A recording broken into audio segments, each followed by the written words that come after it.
Did you know that yearly Medicaid renewals will start again soon? This means millions of people who were enrolled in Medicaid during the pandemic may no longer be eligible for coverage. If this may impact you, the good news is you have options. Anthem Blue Cross and Blue Shield can help answer your questions so you can find an affordable health plan for you and your family. We want you to feel confident you're covered. Click to learn more. Policy exclusions and limitations apply. Anthem Blue Cross and Blue Shield is the trade name of Community Insurance Company.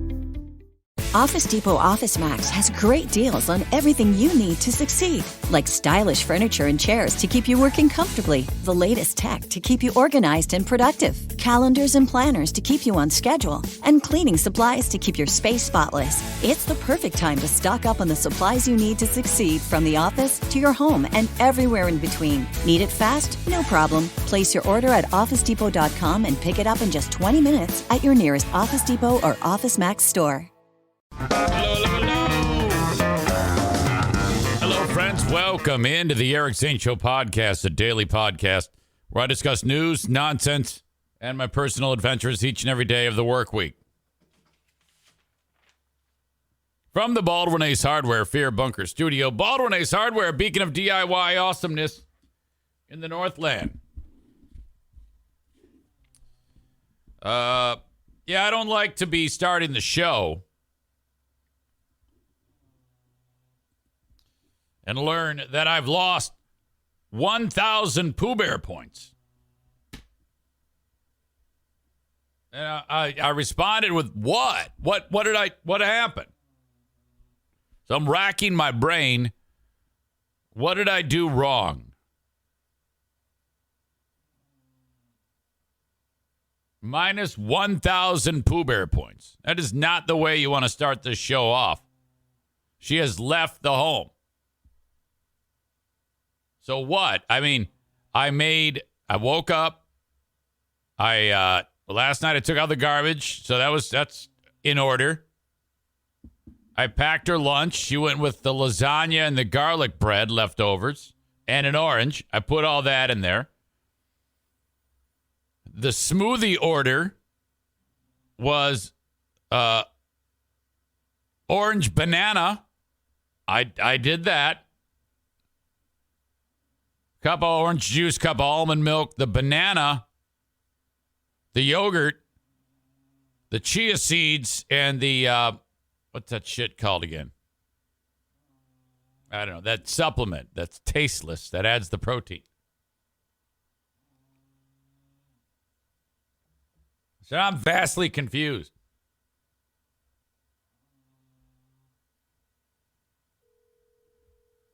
I cannot figure. She's at school right now. And I'm like, what the hell did I do? There's no way this is going to work out, since it's going to be bugging me the whole damn show. She's Hello, you have reached yeah. She's busy. I'm fucked. Have to figure that out later.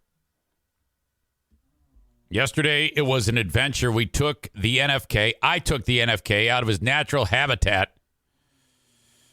As I talked to you about a long-term fixer-upper project. By the way, he's started showering on his own, which I'm a little concerned about, because he's susceptible to falls, but he swears that he's going to do it. And I'm like, God. We'll see. If I smell something, I'm going to have to throw your ass in there and hose you down. So off we go to the dentist. And just to recap, one side was hurting, and they said, okay, yeah, you need a couple fillings. The day for that is yesterday, 1st of March. Okay, great. But so he's been favoring the other side of his mouth. Then he discovered that because there's holes in those teeth too, that was even more painful. So, okay, maybe we can take care of both of these. So we go in a little earlier. They said, yeah, let's take a look. What they revealed is that on the side that also started hurting, that, okay, now that's a root canal. That needs to be a root canal. Now, I've never had one of these, but I hear it's a pretty tough go to do that deal. So he's scheduled for the fillings. Now, they have a finite amount of time. This is a very, very busy practice. Stand by.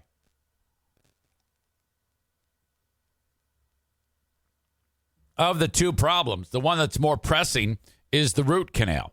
But they don't have time to do a full root canal. That takes more preparation, more time, and it's just not going to work.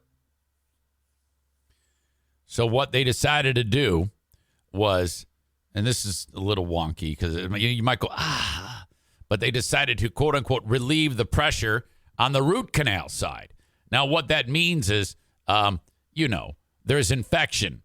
So to do that, they got to drill into the first they numb the fuck out of you, and then they drill in and clean all that out. Immediate relief. It's kind of like those videos I watch of the farmer cleaning out the cow hoofs. They reveal the open issue, get whatever's in there out, and then that's it. And I go, well, okay. And they said, so what we're going to do is we'll do that, and then we're putting him on an antibiotic. And then that will alleviate the infection. The pain should stop. We're going to reschedule for the other fillings.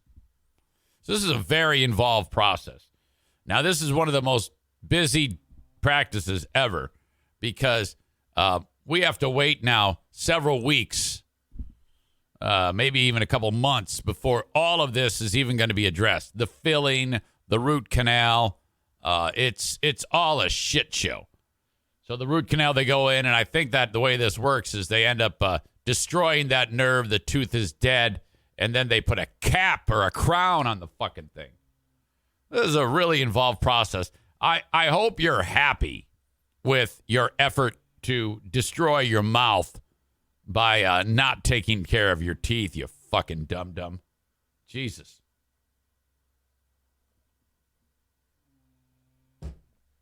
I hope you learned something, you dumb shit. Fucking A. And then we get to this moment, and it's always awkward because Ding Dong has this horrible habit. He'll ask you a question.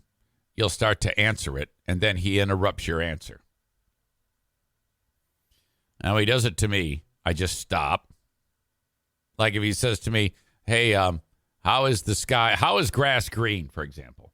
And let's say I'm a horticulturist and I know everything there is to know about it, and I'm going to answer that. And as I'm starting to give that answer, he'll ask me a follow-up question. And then I usually go, okay, you got to stop doing that.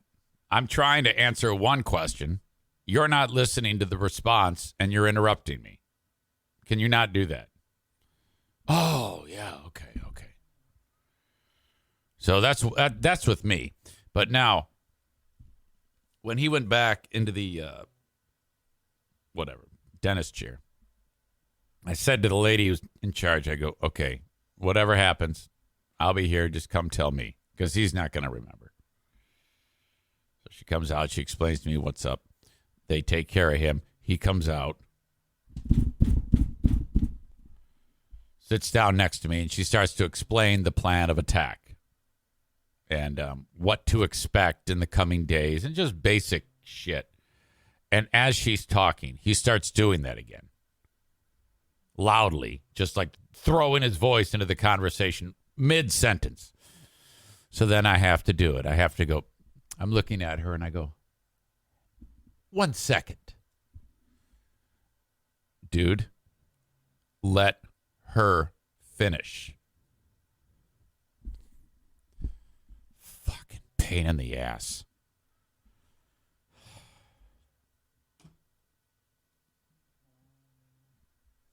All right. Go to the pharmacy. Get the antibiotics. Off we go. Today he wakes up. I go, how's the mouth? He goes, not bad. Love it. Now I just got to take care of this fucking side. This fucking side's got to get fixed now, babe. I'm like, you don't need to do that. You don't. Who does that in conversation? Most people would just go, yeah, now I just got to take care of the other side. And, lesson learned. But no, it always has to be like full of this weird type of aggressive flexing. It's like, who are you pissed at here?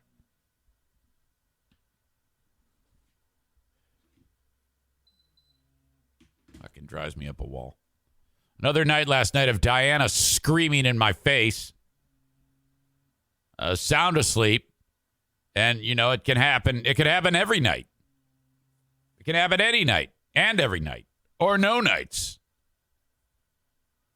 But Bruce and I, sound asleep, terrified. He of course, barks because there's an intruder or some type of a creature in the room, he thinks.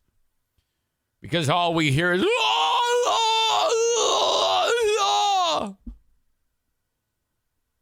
but louder. So here I am in deep sleep, dreaming about probably having sex with a man or something like that. You're like, wait, what? Well, you had to listen to the last couple days' podcast and know that reference. My heart's probably beating at about 11 or 12 beats a minute, 2 breaths a minute. In 1 second, it rockets up to 199, hyperventilating because Diana's screaming in the middle of the night. And it's always the same dream. Someone's out to get her. I'm like, yeah, well, welcome to my world. So I go, honey, you're screaming. What? I go, yeah, and now she's mad. I go, yeah, you're screaming. I'm getting you out of your dream. You're stop. Someone was trying to get me. I go, I know. I've been aware of that. I know. Of course, someone was trying to get you. I don't think you were, having a nice dream.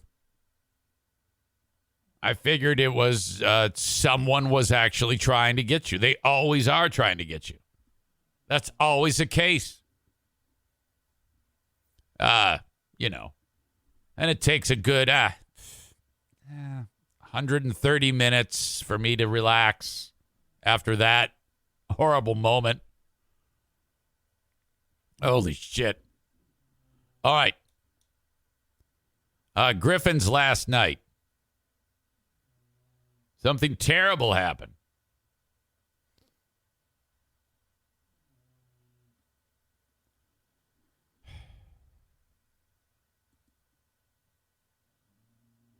By the way, forgot to reach out to Mitch Kiesler. I just found out that I had to change the date of the Paintball War number 22. You haven't been here in a while. That has changed. We have not rescheduled. I was double booked. My apologies. Griff's game. And so we have a backup timekeeper. And this is not great because the one who does it, Josie, is ridiculously effective. And I don't know how she does it because she does not stop talking from the moment she sits down there at the electronics table where the scoreboard operation is. I don't know how she's able to actually pay attention to the game. She has to pay attention to when the linesman drops the puck to start the clock. She has to be listening for the whistle to stop the clock. And there's all sorts of things in between that have to happen. Now, she is the most qualified scoreboard operator on the planet. And this is a volunteer position. And I am of the opinion that the hockey team needs to make this a paid position with a salary of about $500,000 a year, which is way more than any player makes. And there's a reason for that. Now, prior to her getting that job, Norm had it. Norm Kalenda, who, despite being 149 years old, was also absurdly effective. God rest his soul. He is hanging out with Gordie Howe and Ted Lindsay as we speak. I'm serious. They called him West Michigan's Gordie Howe, Norm. Legend. So the next person to have that job is Josie. She's just as good and not 150 years old. So this is all I have to do. I have to sit down at the scorer's table and listen to her yap and have her run the scoreboard.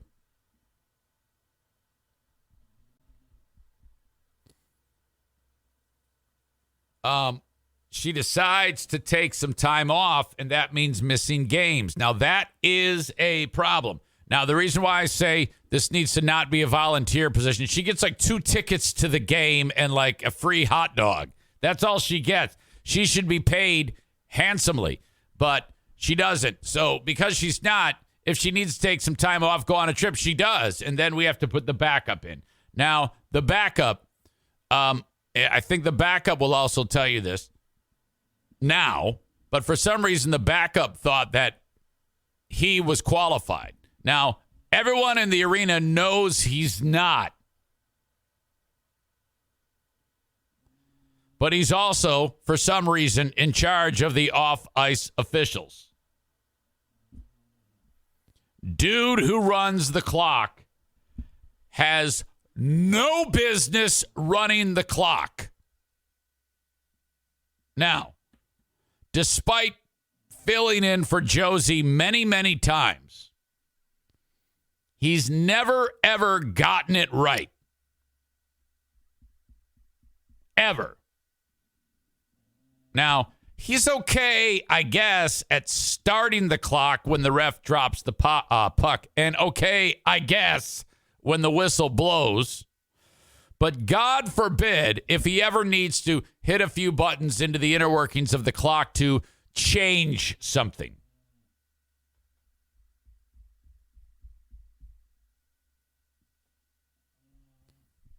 There was a moment during the game.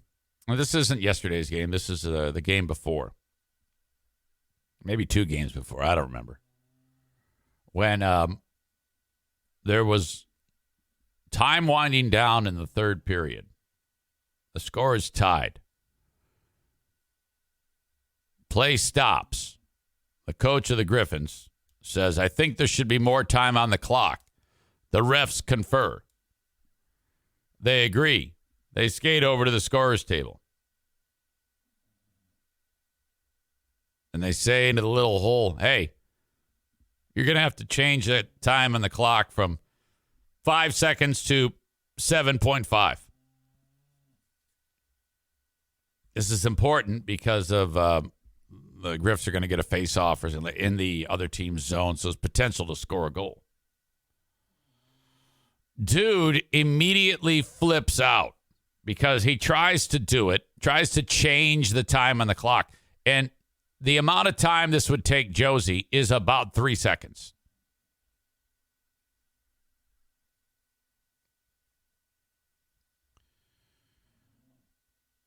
To my right is a player from the other team who's in the penalty box. His name's Jack Drury.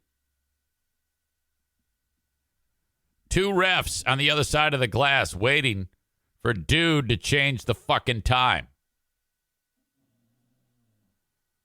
10 seconds passes. Ref sticks his face back in the hole. He goes, hey, everything okay? And I'm hearing panic in dude's voice. And just giving me the impression that he's starting to come unglued a little bit. This continues. Now you're hearing a murmur in the crowd. All eyes are where I'm at. I'm trying to lean as far away from this guy as possible as he's struggling and now muttering to himself about what's happening. 10 seconds turns to 30. At this point, Jack Drury from the Chicago Wolves starts screaming at the dude. What the fuck are you doing? So now I've got refs saying, what the fuck is going on the other side of the glass? I got a player from the other team yelling at the dude, and I'm just like hoping I don't get shrapnel. It's like, I don't fucking want to do this. This is terrible. So I'm just staring off into eternity. Oh my God.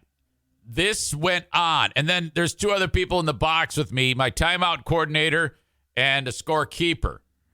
And we're all just quiet. The four of us, and the penalty box attendant. Oh my God. Fucking shit. It was so awkward. And then the guy, I thought he was going to start to cry. This went, and then on the scoreboard, it's supposed to say 7.5. Suddenly it says 75 minutes are left in the game. There's supposed to be 7.5 seconds. We're like, oh no, the crowd's groaning. This is what it sounded like.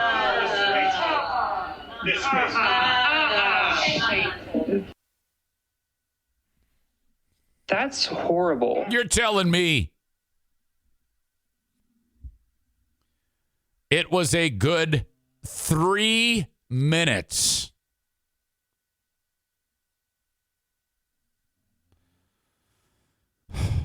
So bad. Game ends. Regulation ends. We go to overtime. Now, there's a technique called clock hold. That's clock hold. If the timekeeper starts the clock thinking that the ref has dropped the puck, you got to reconcile that. So that happened. Walt started the clock a little early. So about a second of overtime, this is during that gameplay, during the overtime, a second of time went off the clock. What you technically should do is if they all right, hang on.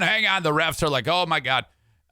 They will then make you hold the clock. So then the ref will drop the puck. You count 1,000.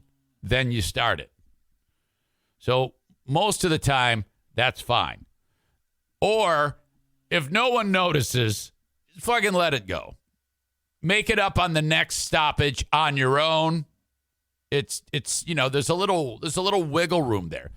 What does he do?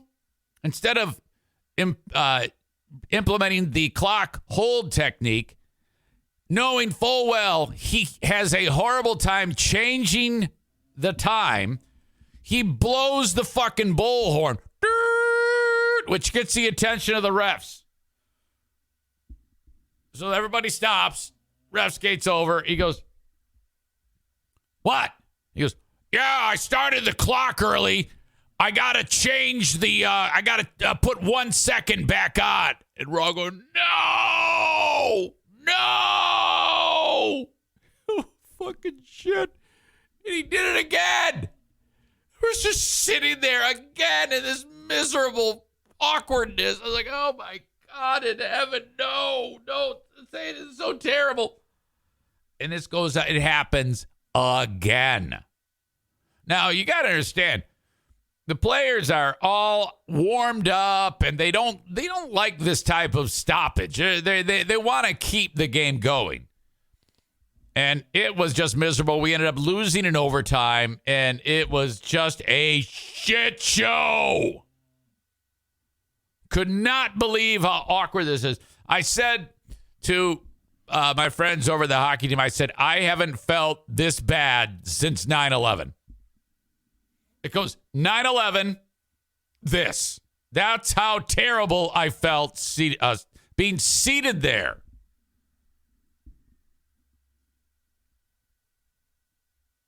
I walk out of the rink.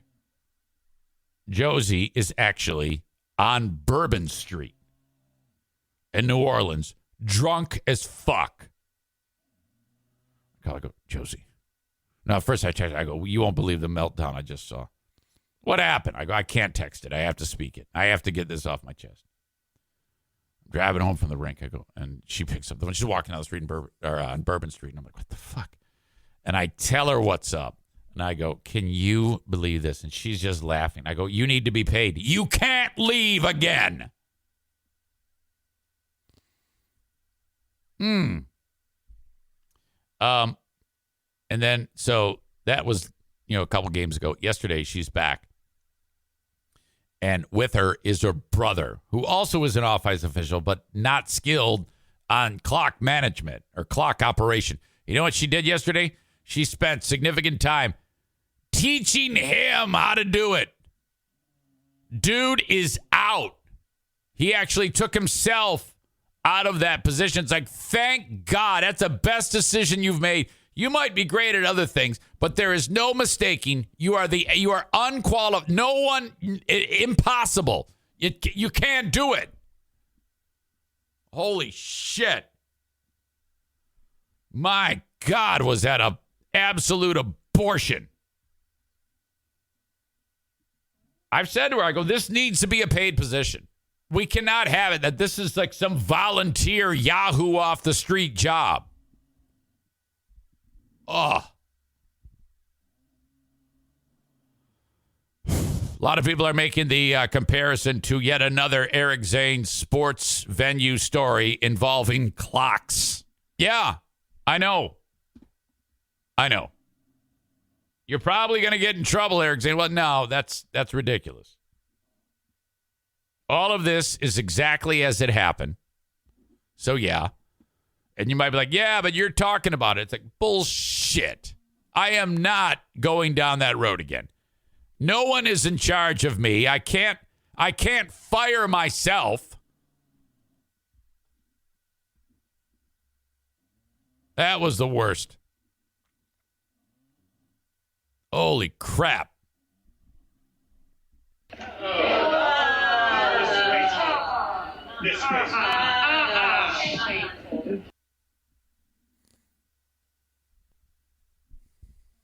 My God. Anyway, that's how that all unfolded. Thank you so much for being part of this podcast. You can follow me on Facebook, and you can watch, I should say, on Facebook, Twitter, and YouTube. But why would you do that? I want you to go to Twitch. Twitch is where you get the show uninterrupted. So thank you if you've been watching this on Facebook, Twitter, and YouTube. But it's time for me to say goodbye to you. If you want the full show, you must go to twitch.tv/Eric Zane Live on your desktop or your laptop, or download the Twitch app and search Eric Zane Live, all one word. As always, you can listen to the show, the audio podcast, wherever you download shows. Send me an email on the Shoreliners Striping inbox.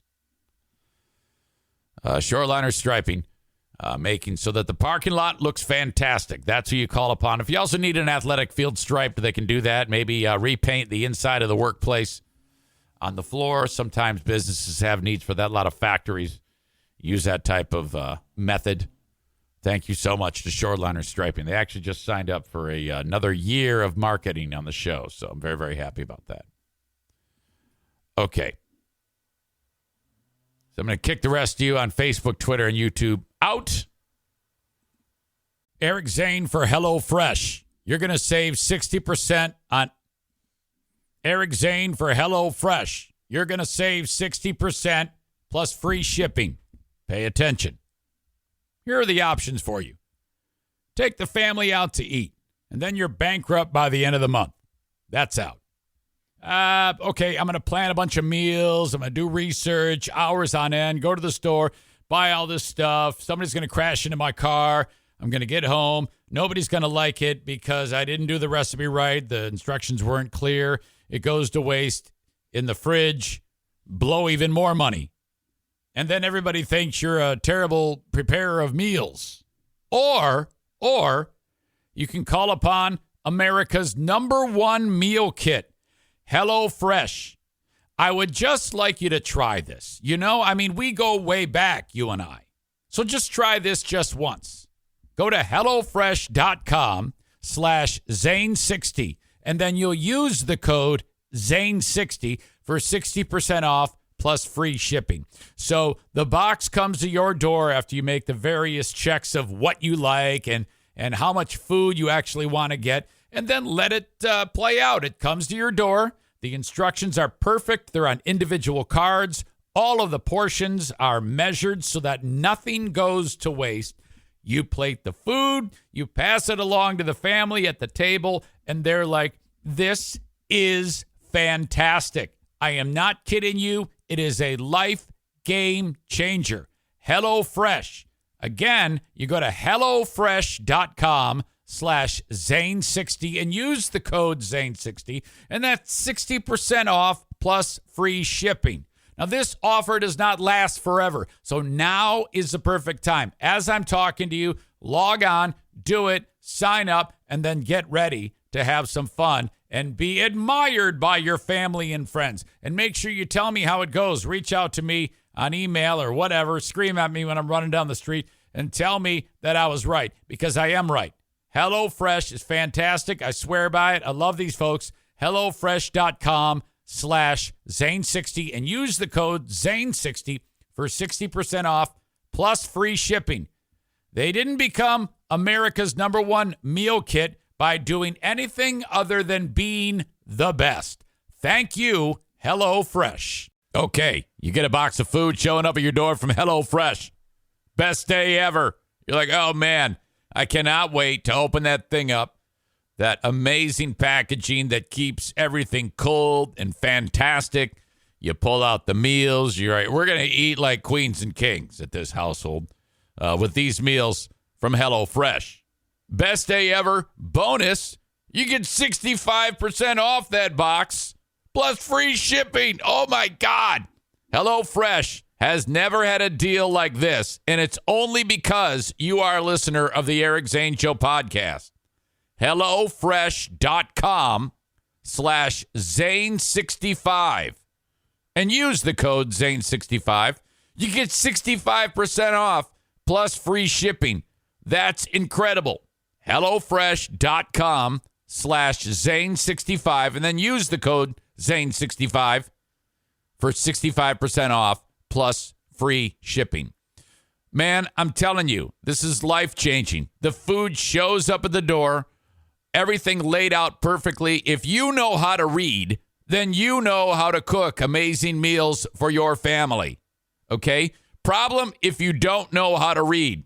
Track down someone in your inner circle who knows how to read, and they will help you. That's how simple this is. HelloFresh, the absolute best fast and fresh recipes. HelloFresh's latest line of meals featuring robust flavors and filling portions are ready in less than 15 minutes. Enjoy taste and quality done quick with recipes like, get this, falafel power bowls. What? Seared steak and potatoes with béarnaise sauce. I had to practice saying that. Or Southwest pork and bean burritos. You'll find quality ingredients in HelloFresh's recipes. In fact, ingredients travel from the farm to your home in less than 7 days, so you know they're fresh. Okay? Again, go to HelloFresh.com/Zane65. Use code Zane65 for 65% off plus free shipping. Check it out. HelloFresh. Did you know that yearly Medicaid renewals will start again soon? This means millions of people who were enrolled in Medicaid during the pandemic may no longer be eligible for coverage. If this may impact you, the good news is you have options. Anthem Blue Cross and Blue Shield can help answer your questions so you can find an affordable health plan for you and your family. We want you to feel confident you're covered. Click to learn more. Policy exclusions and limitations apply. Anthem Blue Cross and Blue Shield is the trade name of Community Insurance Company. And off we go. Twitch and Facebook brought to you by Irvine's Auto Repair, Grand Rapids Hybrid and EV. Twitter brought to you by Blue Frost IT. All right. More nonsense from Ottawa County, Michigan. Now, Ottawa County, Michigan, is the county I live in, and I've given you the background many times about how it really is a remarkable thing. I applaud the approach. I don't necessarily care for the logic behind it. No, I do. Actually, I do. I can appreciate Ottawa Impact and what they did in getting the election to go in their favor. You get all these far right-wing conservatives who were pissed off about the pandemic, so they organized, created a fundraising PAC, political action community, called Ottawa Impact, and led by this dude, Joe Moss, and then proceeded to get a bunch of cash and beat the streets and their meat, saying, hey, we're patriots, vote for us for the county commission, and they won, okay? So out of all the seats on the commission, it's full of psychopaths and one Republican who's not a psychopath and one Democrat. Everybody else is a fucking psychopath. But they did it, and they did it fair and square. So the shit's hit the fan. They immediately hired a new administrator, which is a hired position. They brought in this other wacko named John Gibbs. Talked to you about that. Who that's not an elected position, but he had lost in Kent County. He's another crackpot. They bring that kook in, and then they wipe out the equity and inclusion office. Say, oh yeah, fuck that gay shit. We don't want any of that. No way, fuck that. And they got rid of that. And then the slogan for the county on all the literature was "Where You Belong" or something like that. And they said, no, we don't want gay people here and black people, except John Gibbs. So we're wiping out "Where You Belong" to "Where Freedom Rings." That's what we'll do. They did that. Actually did that shit. And then the health director, there was a lady named Adeline Hambley. She was appointed as the health officer by the previous board prior to this election. Well, the lunatics get in office and they say, you're fired. And they bring in some fucking wacko who is a heating and cooling specialist, a guy who installs furnaces. And they said, you're the new administrative health officer. Like legit, a guy, it'd be like taking Joe Martinez and making him the administrative health officer of the county. I mean, we all know that Joe has incredible skill when it comes to heating and cooling shit. But if Joe Martinez is the administrative health officer, that's all sorts of fucked up. Well, this Adeline Hambley, she's suing now for unjust dismissal or some shit like that. The board then on Tuesday, they had a meeting and they decided, I think I'm getting this right. The board is claiming that the written resolution improperly left out that Adeline Hambley would only be appointed if approved by the board. So what this is they're going to say, oh, well, she was hired, but technically, the board voted 6-5 to revise the written resolution from December, claiming that it incorrectly omitted that Hambley needed to be approved by the Board of Commissioners. So that's their way of circumventing the hiring of her by saying, she was not approved by us. Well, what they're doing is going back in history to change the rules from when she was put into that position, which sounds sketch as fuck. You get what I'm saying? So because of that, it's all very, very fishy and strange, but nothing new for this group of fucking scumbags. So audio check. video check. Let's get into their discussion of this. County's Board of Commissioners meeting, commissioners voting to correct a resolution that was passed by a previous board. News 8's Demetrius Sanders is live now at the Ottawa County Administrative Building with the latest. Demetrius? Go, Demetrius. Well, tonight, a 4-hour Board of Commissioners 4 hours? Shit. meeting here in Ottawa County. The biggest agenda item involving the county's health officer. Now, back on December 13th, the previous Ottawa County Board voted on a resolution that essentially approved Adeline Hambley as the county's health officer. Now, tonight, the board voting 6-5 to correct the written That's Joe Moss.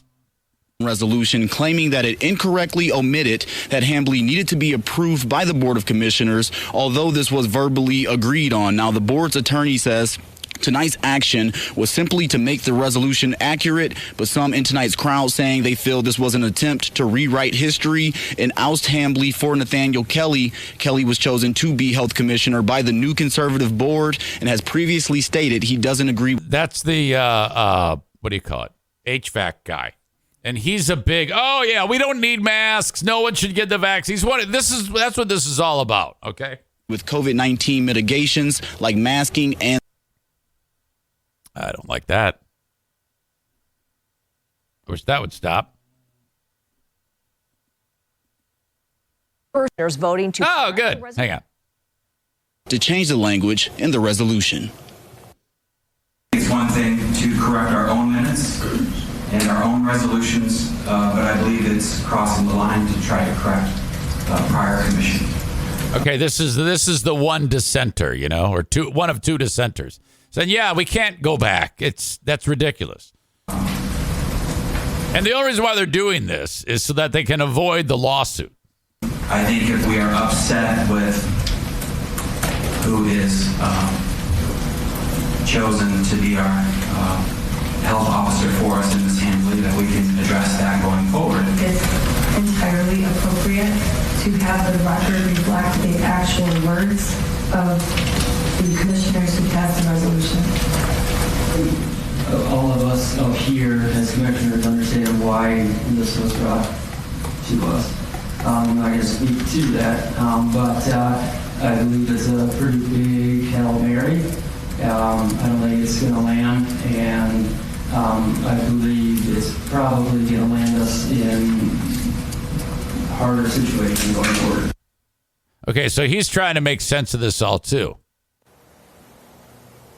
Now, emotions were running high during the meeting. More than 60 people gave public comment on both sides of the issue. Tonight, Commissioner Roger Bergman, who voted no, also walking out after it was approved. For now, live in Ottawa County, Demetrius Sanders. So that's going to make it so that they can make that a reality. So she would be out. He mentioned the guy walking out. There's a Roger Bergman. Check this out. The Ottawa County Board divided commissioners endorsed by Ottawa Impact and prompted one member to walk out of the meeting. News 8's Byron Tollefson joins us now with more on that meeting and the one that has one member enraged with the board. Byron. Brian and Michelle, when the conservative group Ottawa Impact secured a majority on the County Board of Commissioners, only one Republican remained that was not backed by the group. He says his fellow commissioners are governing with an axe to grind, and last night he had enough of it. Tired of the nonsense. Tired of poor governance. This is a Republican, too. Roger Bergman, the lone Republican on the Ottawa County Board who was not endorsed by the conservative group Ottawa Impact, says he's fed up. This is foolishness. This is nonsense. This should not happen. He walked out of last night's meeting after the board in a 6-5 vote changed the resolution passed by the previous board in December that made Adeline Hambley the leader of the health department. I just thought, you know what, I've had enough of this. For their supporters to come out and say that, they finally have good governance, they are so wrong. When Chairman Joe Moss and Ottawa Impact commissioners took over in January, they appointed Nathaniel Kelly to replace Hambley. There's the HVAC guy. Hambly has since sued the board. The State Department of Health and Human Services has still not approved Kelly's nomination, telling News 8 today it hasn't even received the request from Ottawa County. Moss says the move last night was meant to correct a flawed resolution. It looks like there was an error in the actual resolution that was signed. Bergman, who was on the board back in December, says all 11 commissioners were on the same page about appointing Hambly. And they're saying it's flawed. It's not flawed. Now, Bergman says Moss is trying to vacate her appointment so they can get rid of her. This is their way of trying to say she was never appointed. Doug Zylstra, the only Democrat on the board, agrees that appears to be happening. He also says it's clear they voted to appoint Hambly in December. People can have different opinions about who they would like to have been nominated back in December and who they would like to be as health officer now. But to deny reality, right? It's a public meeting. It's on YouTube. Legal counsel Jack Jordan maintained they were simply correcting the record. This board speaks through its written resolutions. So they have to be correct. They have to be accurate. And that is all that's being done. It is not changing history. Oh, bullshit. Rewriting the motion. It's simply correcting the record. But Bergman says last night's move is meant to fight off her lawsuit against the board. See? The larger motive is to give our attorney a handle on how to fight off the lawsuit. He fears it's only going to make things worse.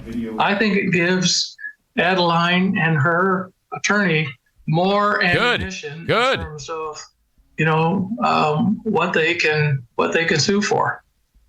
And my personal opinion is I hope they do. Yes. Because I love this guy. It is totally wrong.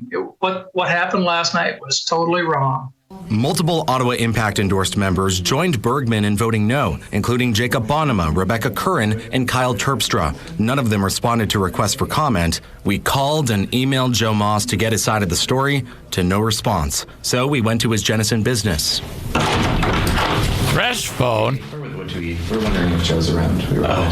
He's not. Sorry. Okay. All right. Thank you. Fresh phone. He works at Fresh Phone. The next full commission meeting is on Tuesday, March 14th at 9 in the morning. We'll stay on it. Back to you. What the fuck is Fresh Phone? My God. What the fuck is going on here? Now, I understand that, not everybody lives in this community, but I've made it a point to be following this fucking drama. It's unbelievable.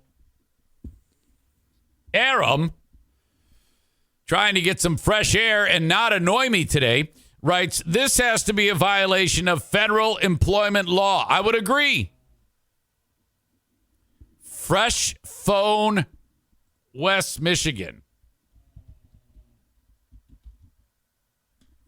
What is Fresh Phone? They open at 9 a.m.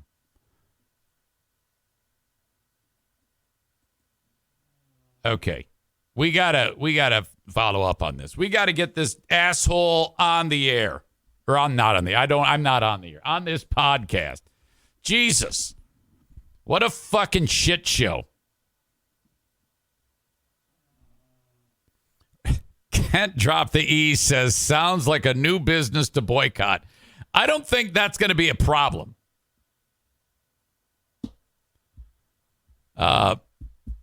My God. Maureen says, this is crazy. I hope that woman wins her lawsuit. Ryan says, please call them.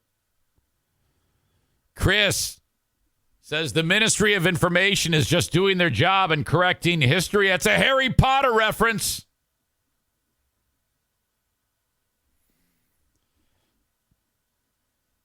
Amanda says, we might have to drop a 1-star review. Hey, my hand's hovering over the mouse. You're about to get a blast from Kenny 1-star coming at you.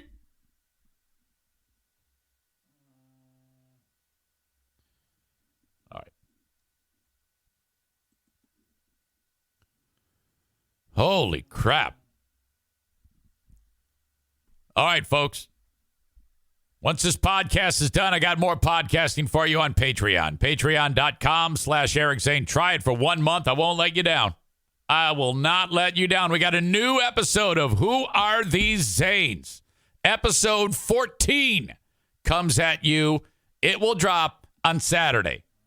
Guest roaster Ryan joined me on the show. Being that Ben had comedy on Tuesday night, I would have done the Ben and Eric Patreon podcast on that night and recorded Who Are These Zanes, but Ben was booked. And then I've got 4 games in 4 nights, Wednesday, Thursday, Friday, Saturday. Saturday, I also have radio work 10 a.m. to noon and then 2 p.m. to 4 p.m. for Who Are These Podcasts recording. And then that game. So, as you can see, obviously, no time this week for the Ben and Eric Patreon podcast. My apologies. This is the busiest time of the year for your old pal Eric Zane, and it will subside soon because there's only 4 more Grand Rapids Gold games left, home games. And the hockey team's not making the playoffs, so that will be over sometime in April, I believe. After that, it's smooth sailing. Patreon.com/Eric Zane. The open and live stream of today's show is brought to you by Tag Accounting. 616-301-9516. I've got just under a month of the full court press of telling you every day about the way you should get your personal tax returns done. Tag Accounting, waiting for you to call from anywhere in the U.S. 616-301-9516. Forget you doing that. Have Troy at Tag Accounting do it for you. Unbelievably skilled, certified public accountant. Okay? This isn't your cousin's brother's aunt doing your taxes. This isn't the stupid program that you're overpaying for that you have to pay for updates to every year that is not aware of all the tax law changes. No. This is a person who will work extra hard for you and make sure that you get the most money back on your return. And it's going to happen quickly and very fairly. Expect to pay just north of $100. Unless if it's a super simple return like Madison's. 616-301-9516. God bless Irvine's Auto Repair, Grand Rapids Hybrid and EV. Reach out. If you need your vehicle repaired, 616-532-6600. ER Vines. That's ervines.com. Check out their Google reviews. All good. Near a 5-star average for my friends at Irvine's, and that's hard. That's hard to do. And those are from people who don't have a podcast talking about how amazing they are. Of course, if they were terrible, I'd say how amazing they are. I'm kidding. They are absolutely the best. I appreciate them so much. They keep our cars on the road and keep them running fine. 616-532-6600. Okay, so I talked about this on the Patreon a little, but holy shit. This is just, there's so many different problems with this story of Jalen Carter. Expected to be like the top pick in the NFL draft. Now, if you remember in January, a Georgia football player and a staffer was killed in a car wreck. And everyone's like, oh, my God, this is terrible. Holy shit, I can't believe it. And that's all we knew. Late after the Georgia Bulldogs had their little victory celebration for winning the national championship, a player, I don't know what the fuck he was, and I don't want to look it up, but whatever. It's awful. It's a terrible story. Guy dies, and the there's a girl that is part of the team, like a trainer or, I don't know, coordinator or whatever the fuck. She also tragically dies. Awful. We're led to believe it was a one-car crash, high rate of speed. Turns out that the chick driving was drunk. The NFL Combine is going on right now where the players run, jump, they test them, they interview them, see if they're retarded and whatnot. Excuse me, sorry. Jalen Carter is there. All of a sudden, Jalen Carter's not there. What? That's because during the Combine, police revealed that, hey, this guy is massively involved in this story of the death of these two people. It turns out, after their investigation, they put out a warrant for this dude's arrest for misdemeanor charges, but it doesn't fucking matter. For racing. So he was like racing these people, and then the incident happened. The cops are there checking it out, and this guy, Jalen Carter, comes driving up to the scene. He's like, oh, I can't believe it. It was crazy. I can't believe this happened. I had no idea. Where were you? Oh, I was like a mile up. I left before her. Well, they found out that that's bullshit. Eyewitnesses and area cameras have them racing through the streets, passing in the middle lane, passing in lanes of oncoming traffic, going like well over 100 miles an hour. Everything was fucked up. And then Carter was there when the car went out of control and crashed, and he fucking kept going. Or he like stopped. Oh, shit, I'm going to get in trouble, and took off. Okay, that's a problem.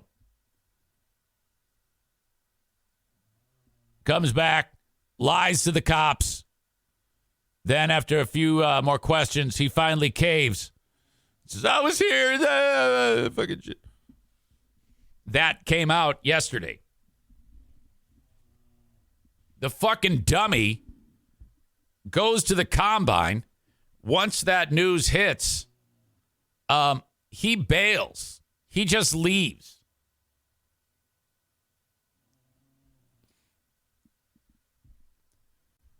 My God. Now, all right.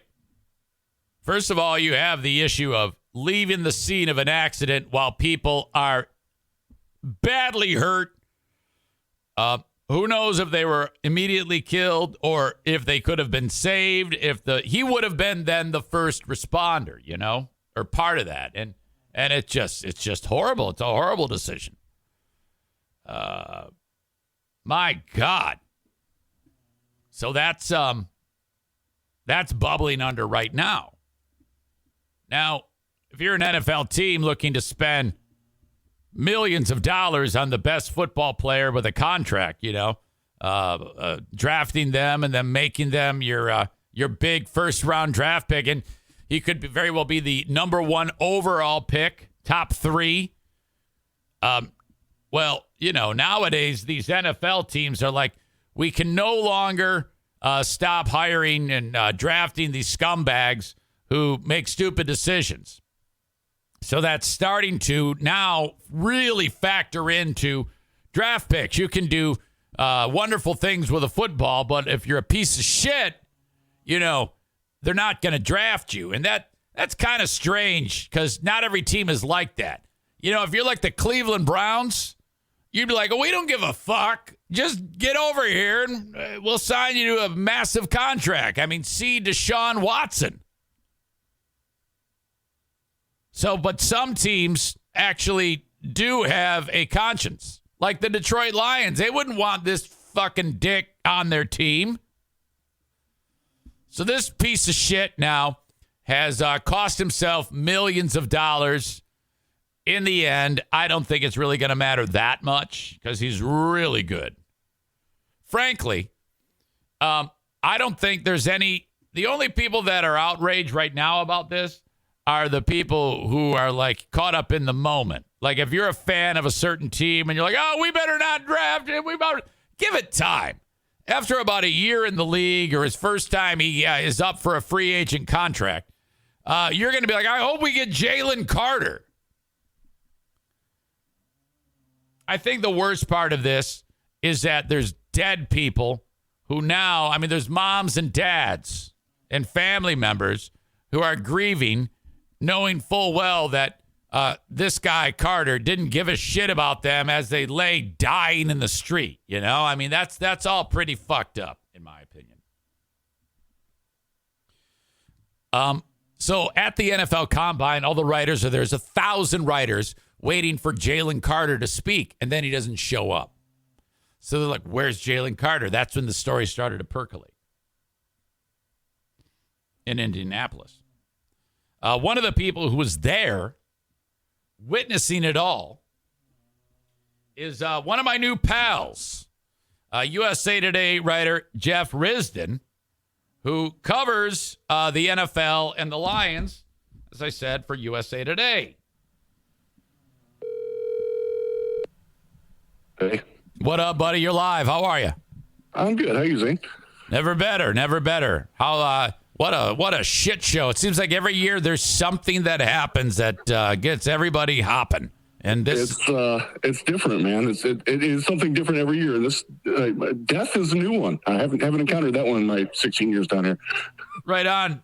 You, Jeff, you were with me on the huge show last week. It was historic and epic, award-winning broadcasting.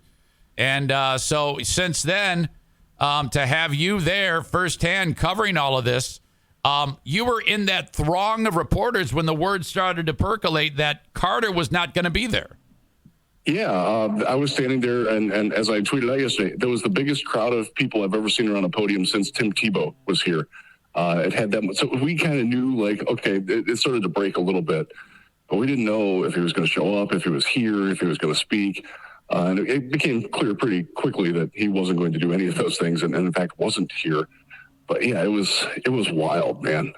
Just the speculation that went on, like, because nobody knew what was going on. Like, did he actually kill the people? Was he drunk? Did he leave the scene? All this stuff, and we don't know the answers to those questions yet. But when you get 350, 400 reporters standing around with nothing better to do than to talk idly, stuff gets crazy, man.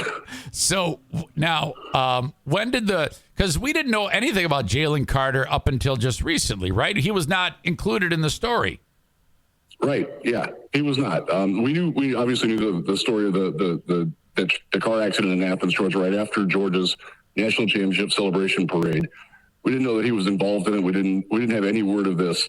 And it sounds like that was true of even the people that are local there. Like, they did not know until very recently, until the arrest warrant came out yesterday morning, was when just about everybody found out about it, which is kind of crazy. But, that's when you're in big time football and playing at that level, you have your means of controlling the media. And Georgia is really good at that, as are a lot of programs.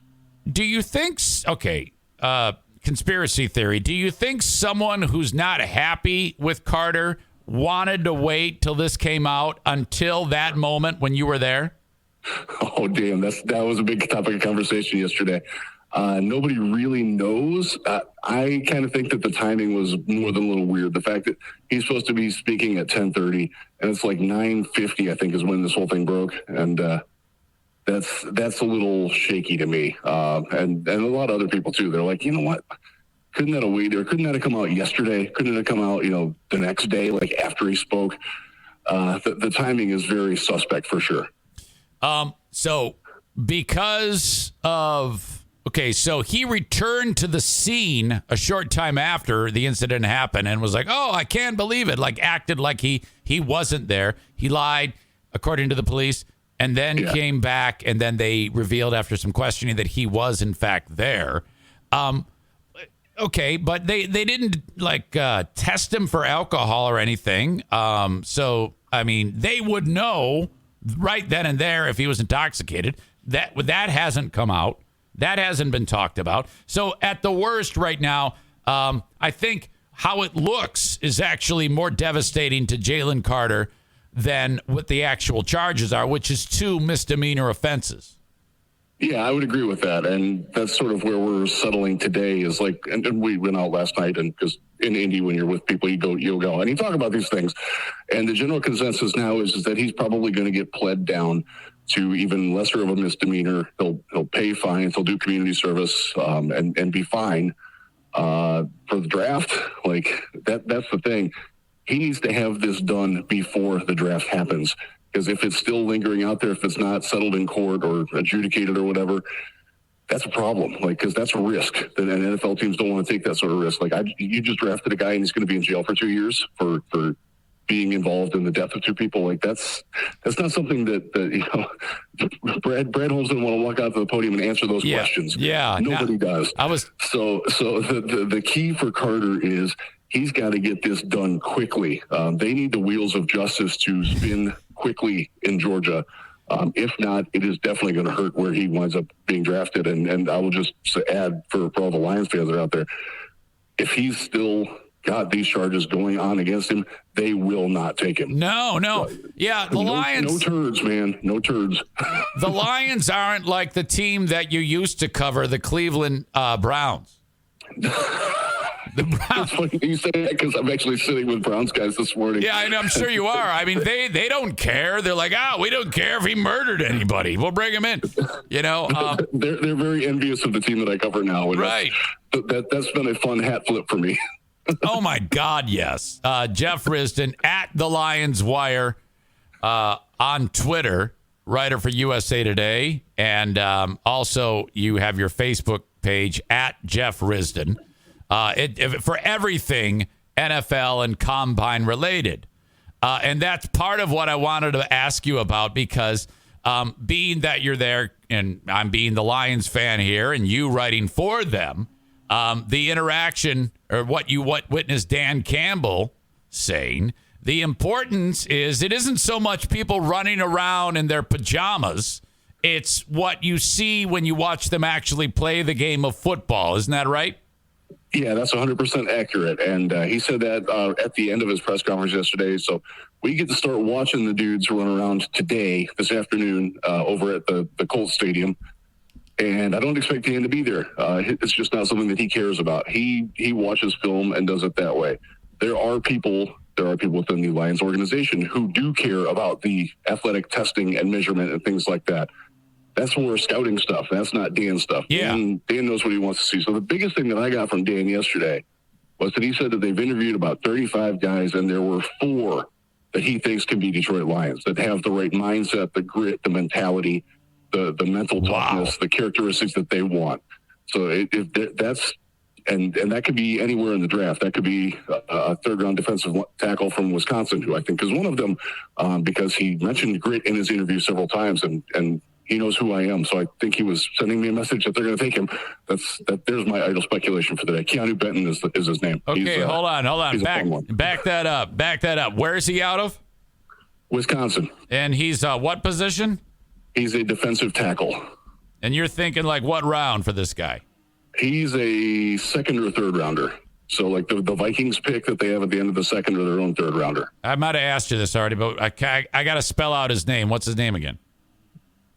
It's Keanu, like Keanu Reeves, except there's an extra E in it. And his last name is Benton. All right. I wanna watch that. I like that. The fact that he might have actually been sending you that message in code. Well, I would like to think that anyways, yes. So I like the idea of starting with the interview, like the one-on-one, to determine if these guys have brain cells and a motor that is a high motor. You know, I think I think starting there probably saves him a great amount of time when it comes to, because once he narrows it, because it doesn't want an idiot or somebody who's a lazy slob, but is just gotten by on their talent. You know, I like that about that guy.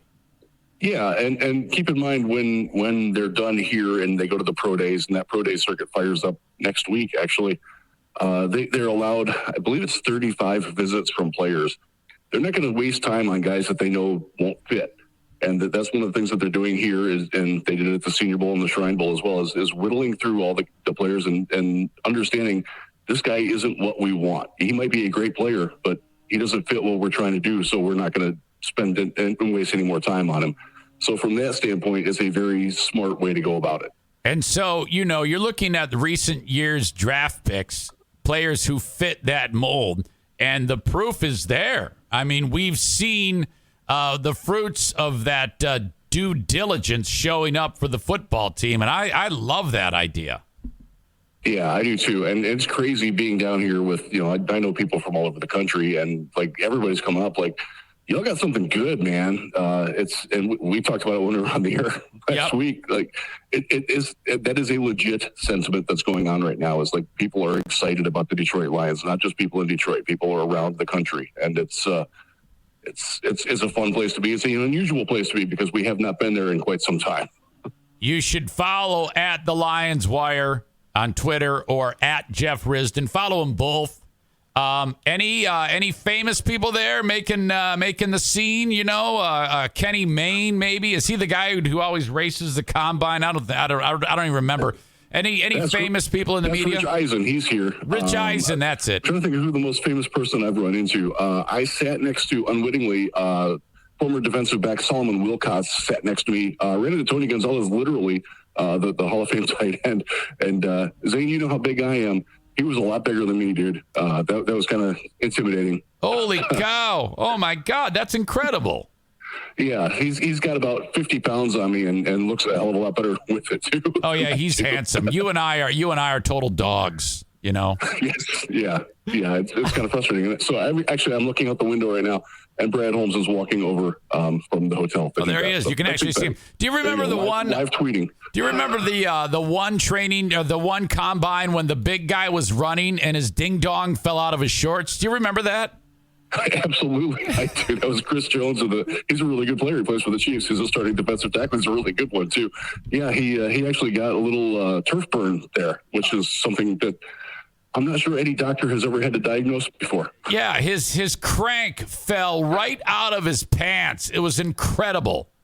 Wow, I will never forget that. I'm showing it really right now. That doesn't happen again. Oh my God, so amazing. Jeff Risdon, you are absolutely the best, and I appreciate you for joining us. And take care over there, okay? My pleasure. Thanks, man. All right, see ya. There you go. This is what I'm talking about. Chris Jones was running. Now, check this out. There you go. He's really stout against the run. High school hoops player. Wow. That slide is now illegal. Okay. Now, high school hoops at that moment, he threw himself on the ground and got the burn because his dick popped out. Run. Here he is. Look at. There's the root of the shaft. There's the ball. Play. Okay. We can even see more dick if we're lucky. High school. It's just a flash of dick. Player. It's not enough. I need more dick. High school hoops play. I can't get a good freeze frame of it. I think there's a better shot right here. I don't know if it looked quite like that. That might be photoshopped. Holy shit. All right. Thank you, Jeff. Appreciate it. Adnan says, the whole time you guys were talking about the combine, I was thinking of this guy, LOL.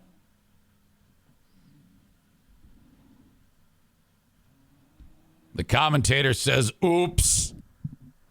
NW980 says, quote, Eric, go watch a big black NFL dick because I know you want to. Eric got the big black dick because I know you want to, Eric. Thank you, Jeff. While I was thinking of football, this came to mind. There was a story I saw. Do you remember in the Super Bowl how shitty the field was? There were all sorts of problems with that field. Like here's like the opening kickoff by the Eagles. This is when you knew this was going to be a shit show. Look at the guy. He completely biffs it. He's lucky he didn't twist his ankle. I mean, look at that. That left ankle. That was just the beginning of the nightmare on field conditions at the Super Bowl. Every time you turned around, a player was wiping out. And you kept, Patrick Mahomes, he had on he put on the 15-inch cleats. He's running in a pair of shoes that has spikes on it like if you were climbing the side of Mount Everest. It was such a pile of shit. And it's like, how the fuck can that even be? For starters, I'm really annoyed that I was annoyed with the fact that that stupid stadium in Phoenix, they decided that they have to be cute and put real grass in there. Now, the players prefer to play on real grass, but it's fucking Arizona. Who gives a shit? Put the fucking field turf on, and that's the end of it. Who gives a fuck? But it's better for the players. You don't give a shit about the players. We know that. All these guys are going to shoot themselves in the chest in a few years anyway. You don't care about don't act like you care about the players. About them spraining an ankle when they're all going to have CTE in a matter of years. Fuck. Oh, no. We got to have real turf. So they bring in this guy. He's 100 years old. I'm not even kidding you. He's 94. He's called the Sod Father. And they go, all right, we want you to consult us on the turf. And what they do in Arizona is they have real grass, and it's on a rolling platform, and it rolls out of the stadium, gets sunlight, and then you bring it into the stadium to play the football game when it's time to play. And it does work. It has worked, but it's a huge pain in the cock to get it done. But they did it. And the dude known as the Sod Father, this is him right here. This is the Sod Father. He's like, yep. I know everything there is to know, and it's true. Now, here he is, and he's given all sorts of shit now to whoever was making the final decisions on that field that ruined the Super Bowl.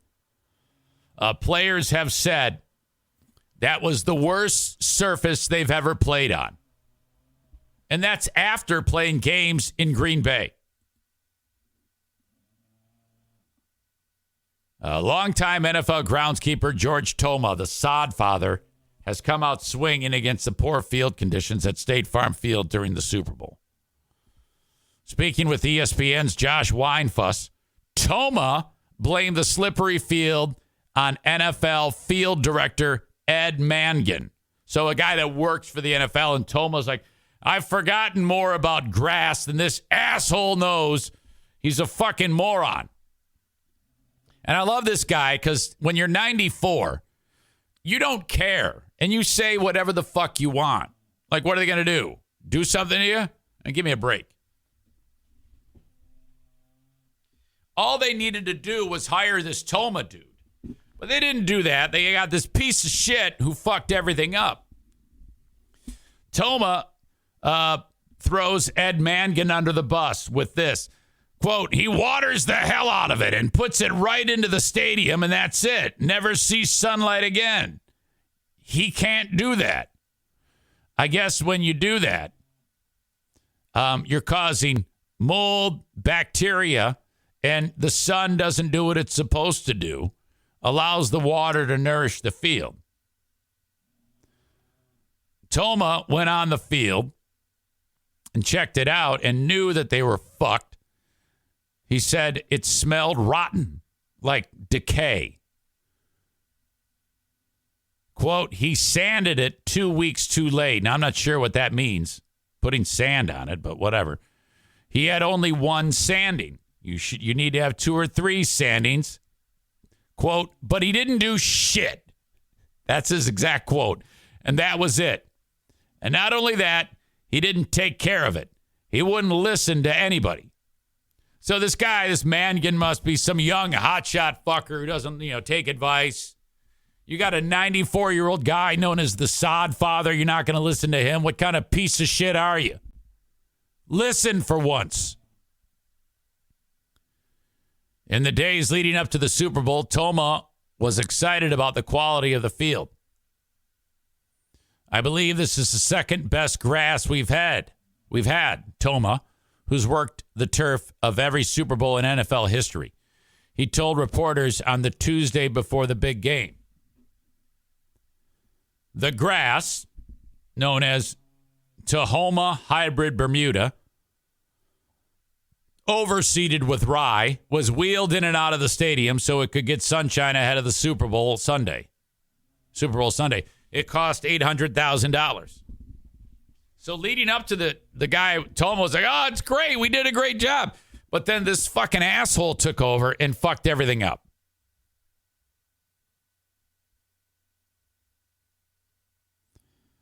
In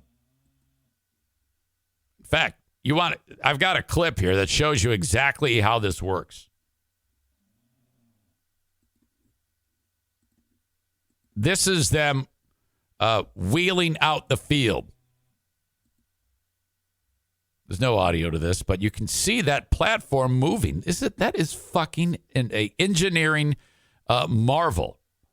It takes like an hour for that thing to get out there. It moves very, very slowly, but that's fucking sweet. You know what? I take it back. I want them to have real grass just so this can happen. That is so cool. If you are, of course, listening to the audio podcast, that's something that you'll have to click on.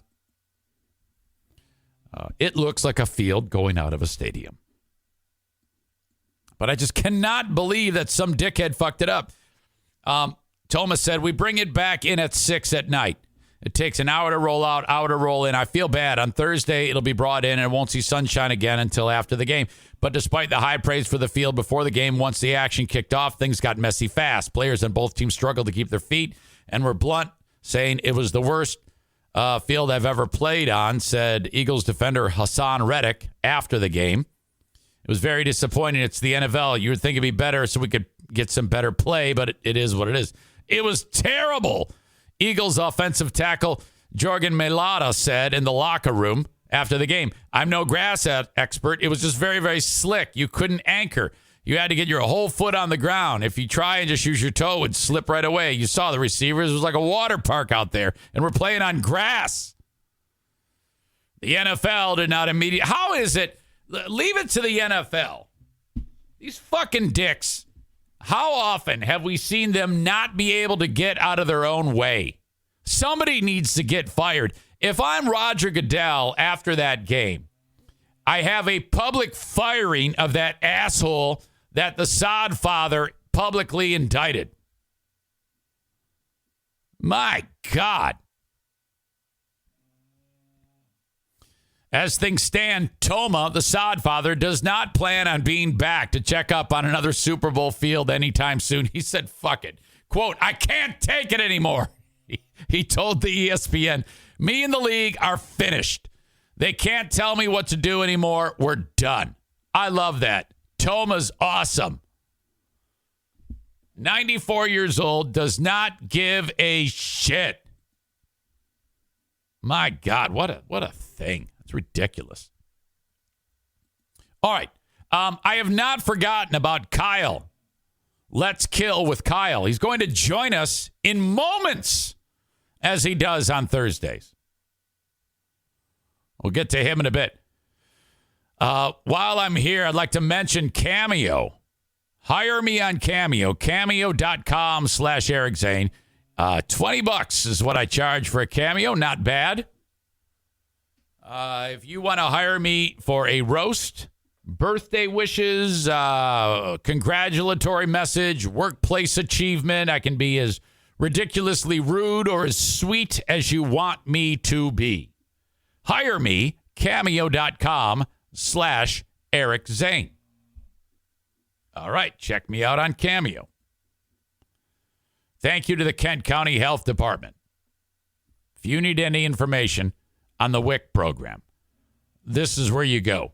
If you're in Kent County, or you can do this as well in your respective county. The WIC program is a national entitlement that you should utilize if you're having a hard time keeping the family fed. All right. Go to accesskent.com/health or call 616-632-7200 for the Kent County Health Department. They can help you to see if you qualify for the WIC program. Each month, you're given an allotment of important staple food items to help keep the family fed. They'll also give you all the support about making nutritious meals for the family. And this may not be you listening right now, but maybe someone in your circle, a close friend, a neighbor, a relative who's not aware that they can be taken care of. Thank you, Kent County Health Department. Blue Frost IT, oh my God, 616-200-8550, the managed IT service provider for the Eric Zane Show podcast. Okay, so in your business, if you need any upgrades to your tech, don't just be the person that takes it into your own hands and just starts buying what you think is appropriate for your business. No. You need to have a 30-minute complimentary consultation with Blue Frost, 616-200-8550. For Blue Frost IT. Okay, don't go anywhere. Your old pal Eric, you know it, has to go tinkle. I'll be back, and then Kyle from Dumpster Divers will join us. All right, I know that took a while. I don't know, maybe a half teaspoon of pea came out, maybe. Fucking, I'm riddled with cancer, without a doubt. It's over. Eric, don't say that. What's wrong with you? Come on now.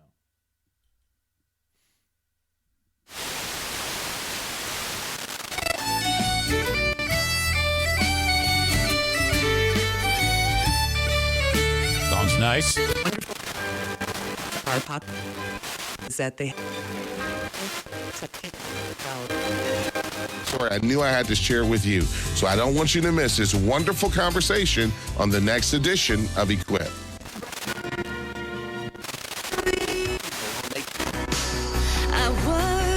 Oh, no. Come on. I worship you. Oh, God.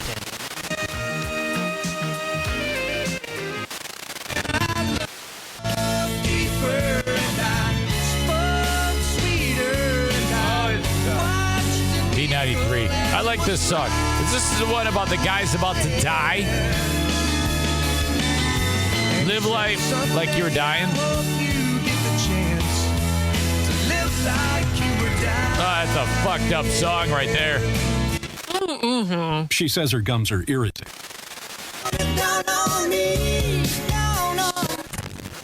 Impressed if that bloodline just ends right here. Just ends. Yeah. That's Michelle and Greg. Trial delivered It's closing their morning arguments show. yesterday. This is the lead prosecutor, Creighton Watt.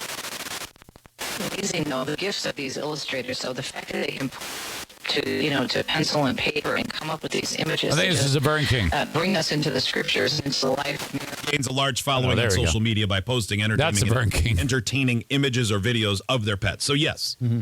Doug the Pug. Mm-hmm. Doug the Pug? Yeah. I don't know Doug the Pug. Doug I bet the I Pug do. was a Keyboard great cat. pug. Yeah. Wait, is Doug the Pug where they tested to see if he had bones? No, that's Bones. No. You got it wrong.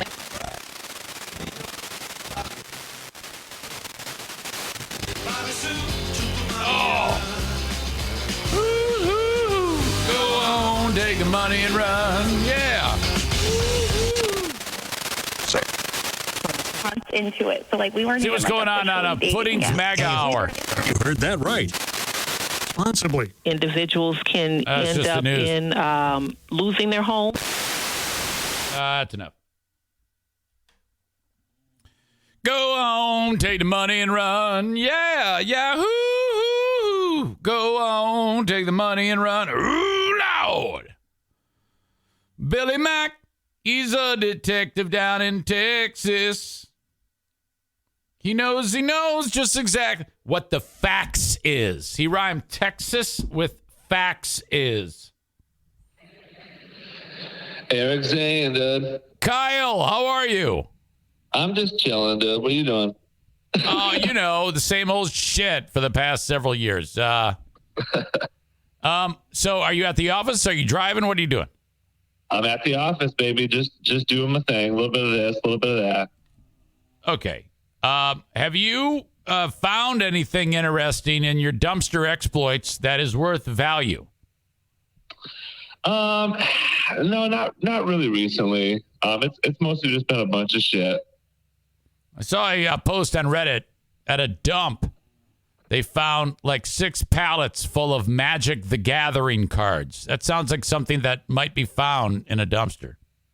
Yeah, that's kind of similar to that one time we had those board games, Right. Did you, I think I asked you this before, but did you ever return all those bottles and cans? Yeah, we got rid of them all finally.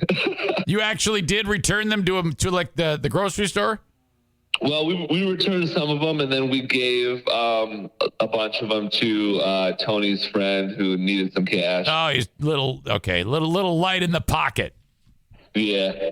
Okay, so are there any videos that you watch online that are really ridiculous, but you love to watch them over and over again? Oh, man, for sure. I mean, say it's like 9 or 10 o'clock at night or whatever. I'm laying on the bed, got my fat gut hanging out. Just I love watching videos. I know it.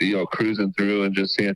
There's just so much good weird crap to watch. I know it. Days. I mean, I nuzzled up to like people jumping out of the World Trade Center the other day. Oh, yeah? I've been watching videos of cow and horse hooves getting restored. Oh, yeah. You're one of those people, huh? Yeah. Blue, she likes to watch. She's like really into videos of like, it'll be like a couple, like a guy and a girl or whatever. And the girl is just like zooms the camera in on the dude's face and is like pulling out whiskers and like popping zits and stuff. Yeah. She's all into that shit. She'll just watch it for like hours. Yeah. I haven't worked up the strength to get into the zit thing, but I know there's a whole industry of zit videos. I think they even made TV shows out of it.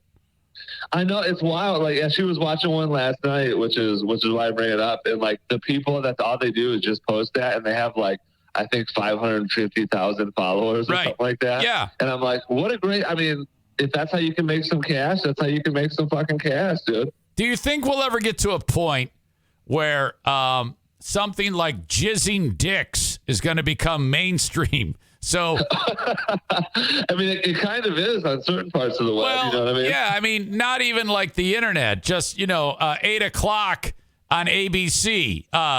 Another edition of Jizzing Dicks. So that Jizzing Dicks, hosted by Eric Zane. I would watch it.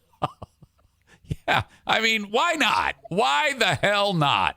I feel like, even since, my heyday when I was a kid in the 90s, I mean, like everything was, well, I mean, I wouldn't say censored, but kind of censored, you know what I mean? Very much more plain than it is now. And I mean, you got TV shows, tits are out, dicks are out, movies, a lot of dicks out, a lot of tits out. So yeah, I feel like pretty soon, maybe in like 10 years, it's a possibility, jizzing dicks on ABC. Right. Yes, 100%. I mean, we have seen the evolution of sexuality since, we've had, with every improvement in technology, we're getting so much more closer to Valhalla when it comes to porno. And yeah, and then you got these fucking, they're making, and I don't know this firsthand, but I was listening to it on the radio, like they're making like AI that like is like sex, you know what I mean? Like, it is like, you can like feel like you're there, like with the goggles on, you like the virtual reality goggles, like you can feel like you're in a porno. Right. Like, what's going on, man? Yeah. You can put the goggles on, and then I think there's a device that you put your ding dong into that has something to do with it.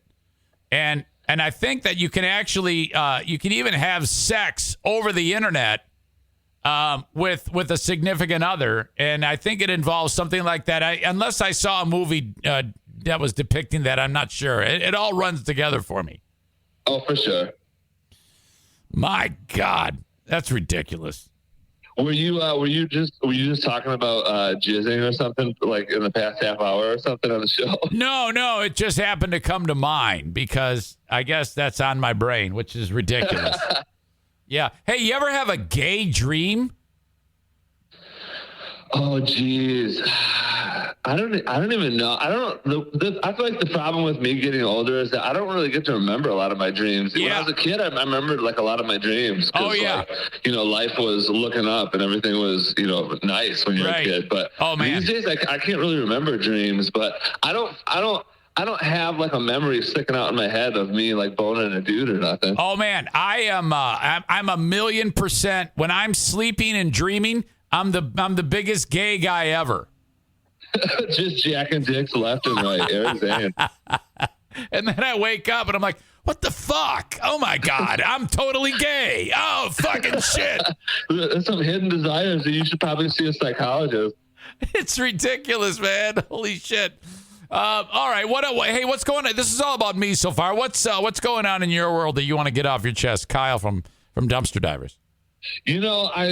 I saw this. The first question I got to ask you in your infinite knowledge and your all-knowing knowledge. I saw this video the other day, and it's something I never really fucking thought about, which is wild because this is usually the type of stuff that my brain goes wild on. So I'm surprised I didn't think of it. But in the video, this guy was talking about time zones, and he's like, okay, like time zones, you get it. You know what I mean? Like usually when you see how the time zones work, it's like the map of the earth is like flat, you know what I mean? So, and it's not a flat earther, guys, so we're not getting into flat earth stuff, but like usually when you see the time zones, like the map of the whole earth is like on one sheet or whatever. Okay. But if it's a globe, like, when it is or whatever, and he's like, when you get up to like the North Pole and the South Pole or whatever, he's like, then all the lines would meet. He's like, so what fucking time is it? You know what I mean? Like, what day would it be? Oh. And I started freaking out because I'm like, holy fuck, dude. Like, does time not exist on the poles? I'm like, because really, if you were standing at the exact point where all the time zones met, if that's how it works, like if, they're all bending. I'm like, what the fuck, dude? Like, would it be like all time and no time all at the same time? So I started flipping out, dude. Yeah. Did you look it up? Did you just look up what time is it? Time zones on the poles? Did you search that? No, I don't have enough energy to do research on my crazy ideas most of the time. Oh, you just like to bat them around in your brain. Yeah, I just bat them around. I'm like, I'll wait till Thursday, ask Eric Zane. Article. I'm just looking at headlines. Time has no meaning at the North Pole. So this has been asked before. What time zones are used at the North and South Poles? They don't know.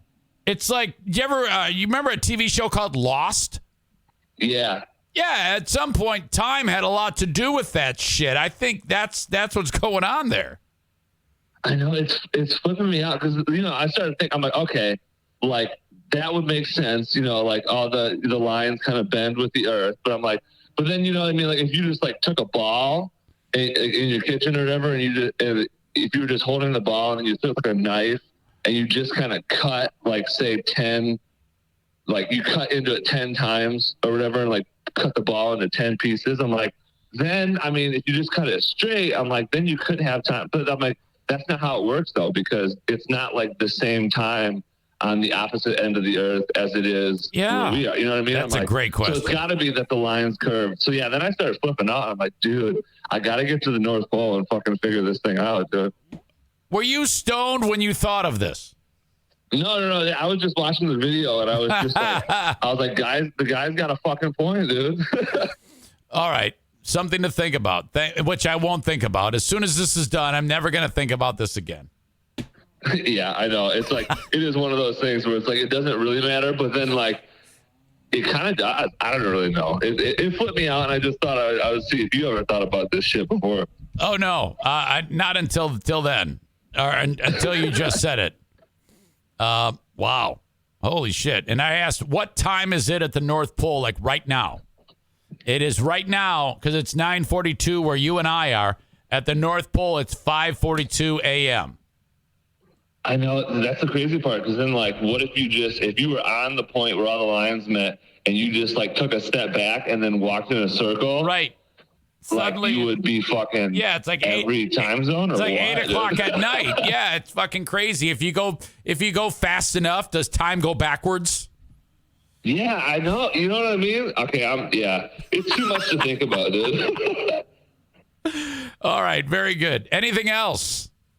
Yeah, I got to ask you, this is like another weird thing I thought about. Was it last night? I don't know if it was last night or the night before that, but I'm sitting there thinking, I'm like, what the fuck's up with Steven Seagal, dude? You know what I mean? Like, what would it be like to be Steven Seagal? That's like one of the questions that's on my mind. Like, you know, you're in the 80s, right? And you're fucking a huge movie star, just fucking doing your fights and your fucking weird ass. That's one of the things me and my dad always talk about. Like, we used to watch Steven Seagal movies, and he runs like a fucking weirdo. Like, if you rewatch any Steven Seagal movie and watch him running, it's fucking hilarious. But anyways, so you're this big-ass movie star in the 80s or whatever, and you're like, I'm Steven Seagal, dude. I'm on top of the fucking world. I'm making millions of bucks.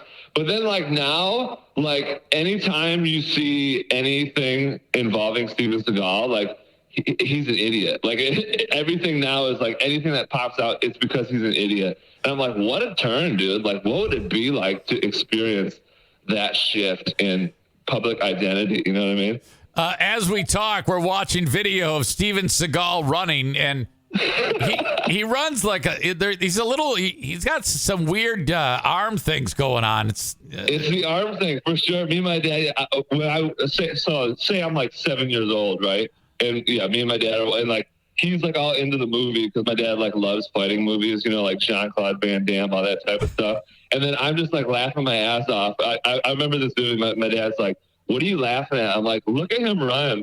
My dad's like, "What?" So, yeah. You know, it's VHS, so he hits rewind or whatever, and then just me and my dad just laughing our asses off it. Yeah, it's that fucking arm thing, dude. Like, what is that? In fact, I'm pausing in one clip when he's running up a mountain. And then he makes this weirdo left turn, this hard turn that's just stupid. Oh, yeah, I know exactly what you're talking about. It's like he looks like a fucking robot, you know?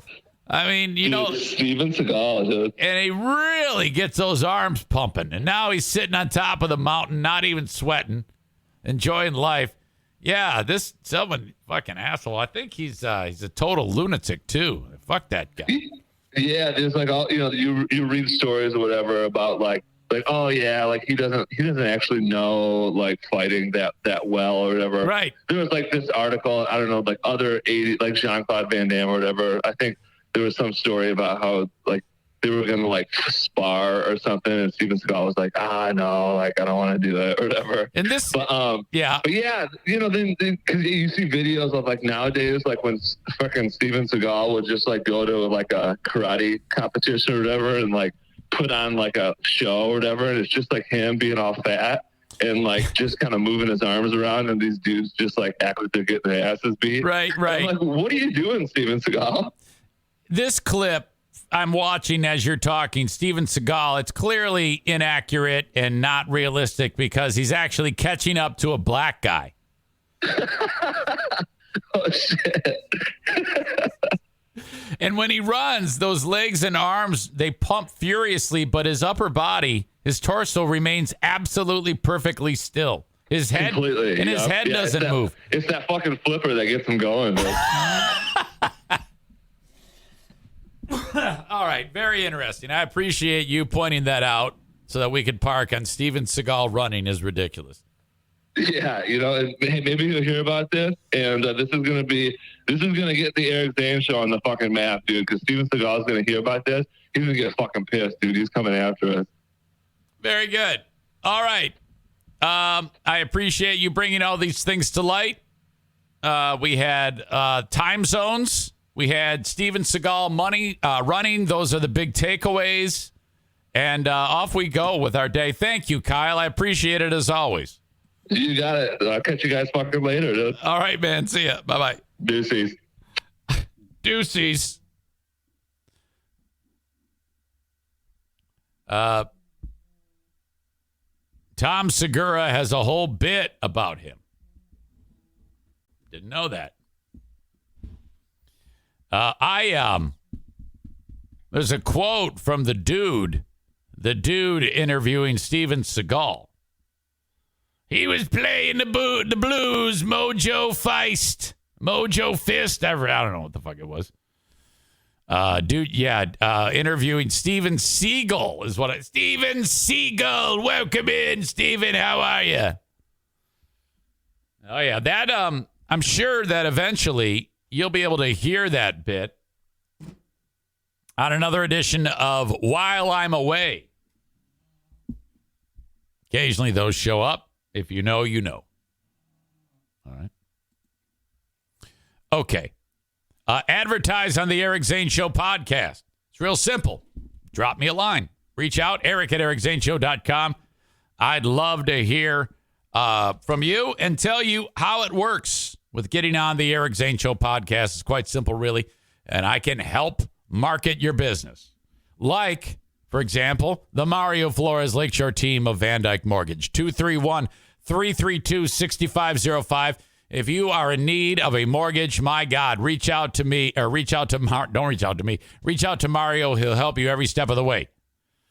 Offices in every state except for Alaska, Hawaii, South Carolina, and Maine. They can help you anywhere except in those states. Okay? 231-332-6505. Mention me when you call. And then, of course, Joe Martinez. A&E Heating and Cooling. Absolute legend. For anything at all, heating and cooling, whether there's something on the fritz that you got to take care of, oh my God, this is terrible. Or you want a new install of a furnace or an air conditioner, A&E Heating and Cooling. 616-516-8579. All right. I just had a thought that I'm messing that number up. aeheatingcooling.net. No, I'm right. Of course I'm right. Look at this. Joe Martinez showing off 2 of the vehicles in his fleet.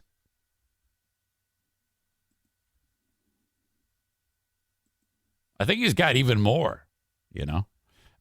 Here, air conditioning, heating, refrigeration, ventilation. All these images here. These people don't work for Joe, okay? I don't know who the fuck these guys are. Stock images. These 2, stock image.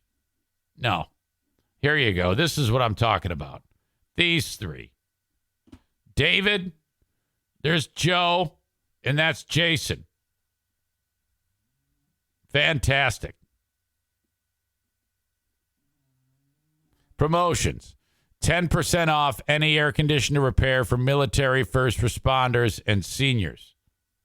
Oh, my God, the Remy Halo. I got one of these. These things are fantastic. He puts it into the furnace, and it kills, like, all the shit that's going through the air with, like, ultraviolet light. Fucking sweet. These are actual reviews from customers. Look at all these people. That is so great. Thank you, Joe Martinez. 616-516-8579. Stevie says, good thing they didn't have the Remy Halo. Too bad they didn't have the Remy Halo at the wedding venue. Yeah, you were right in the shit. I mean, at our super spreader wedding. You didn't get it, though, because, the COVID virus went into your body and died because you were so drunk. You may be the chattiest drunk ever. I was like, here she comes. Get out while you can. Here she comes. Would not stop talking. I was like, holy fuck. The only thing that was more obvious was your horniness. I feel bad for Rob when you got home. You're probably like, get out, get that dick out.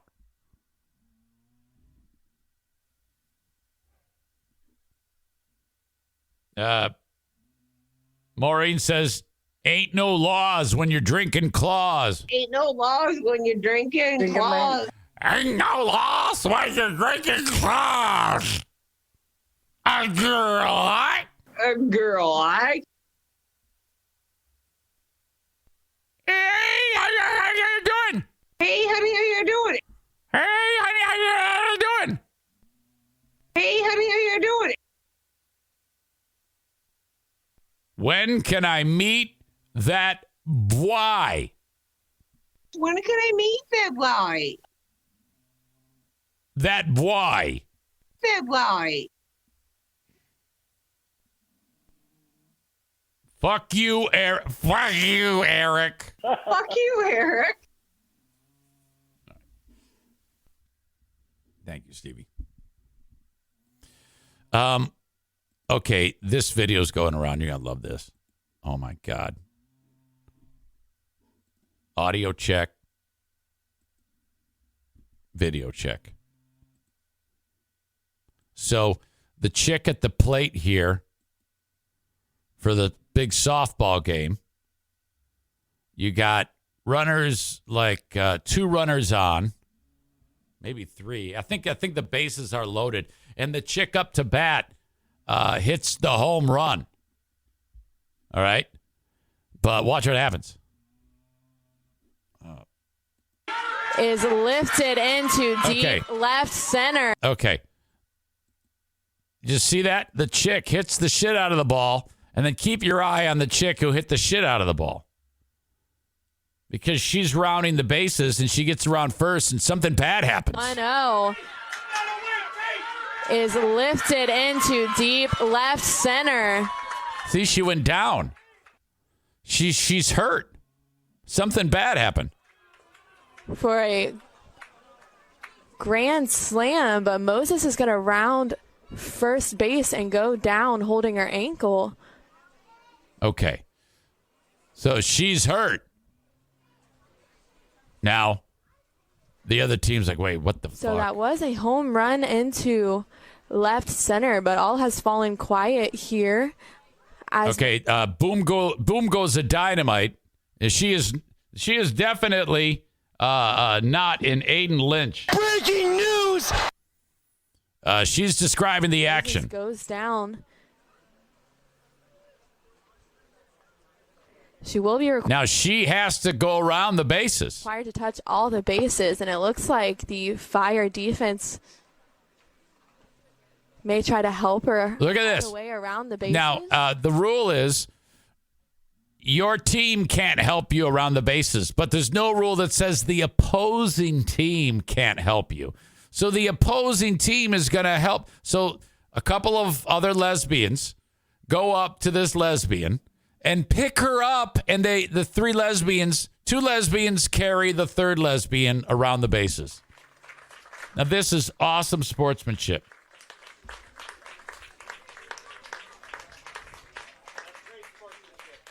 Yeah, you see, this is why chicks have, and chicks should have, they should be the ones making all the money in all sports. Instead, we got dumb fuck guys that make the money. Now, the only people that are at this game are hobos and maybe a couple of parents. No one else gives a shit. And that's sad to me because, damn it, these are good people. So what a moment here in Lakeland, Florida. Grandview did just go ahead with a grand slam. Look at, and they're carrying her by the catcher in. They're carrying her by the legs, and her legs are open. And then these lesbians are going to chow her muff the second, right when she gets home. It's a perfect opportunity for a big muff diving extravaganza. Moses. Look at all of these chicks are wet. They can't wait to go chow. Able to come all the way around the base and is carried all the way to home plate by. And then the video ends before they start to chow right on the field. Now, this is not the first time that this has happened. Back in 2008, this happened. Same deal. Look at another chick's injured herself, and I think what we're learning is menstruation causes bones to break. So that's the big hang up. Lesbians playing sports, They still menstruate, and that causes weak bones. Same thing. 15 years ago. And the crowd's not cheering because of the good sportsmanship. They know they're about to see a big muff extravaganza.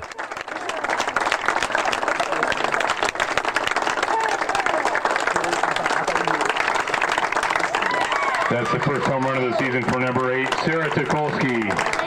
Look at right now they're showing her.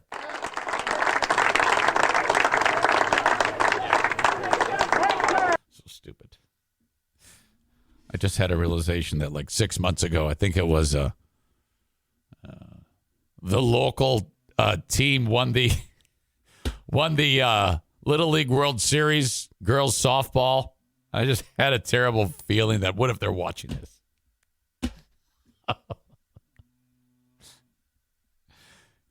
Kent adds, how many of them sniff their fingers after? Josh adds, they pick her up like a bowling ball. Boo, should have punched her in the boob, says Corey. Dipshit. Josh adds, slipped on her vag slime going around the bases. The fuck? All right, come on now. This is all stupid. We got to get our acts together here. I can just picture Megan wanting to kick my ass. Cole ridiculously adds, don't these heifers stretch? You know, I mean, I can't even buy into that. That's ridiculous. I didn't see anybody look like a heifer, you idiot. The fuck is wrong with you? Can't call them heifers. Jesus.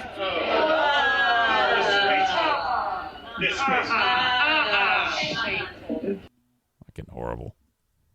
That's horrible. Your asshole of the day. Yesterday, it was Miss Nikki's boss. My God. What a horrible time. Horrible time to act like an asshole, you know? I mean, if you're like, hey, I'm calling. I just found out that my beloved just passed away. You're the first person I called. I have to go tend to my family. Well, you got to come to work. What?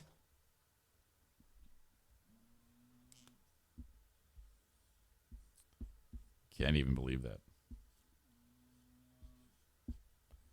that. Your asshole of the day is brought to you by TC Paintball.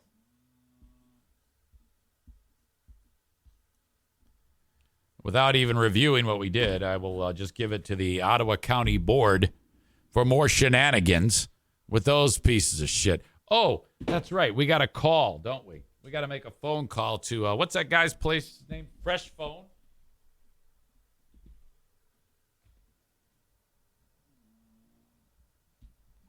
All right. Let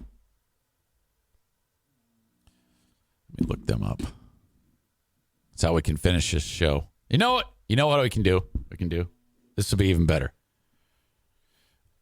I don't normally do this, but I am this time. This is a great opportunity for you to sign up for the Patreon. All right? Because on today's Patreon, I'm going to call Fresh Phone. Yeah, that's right.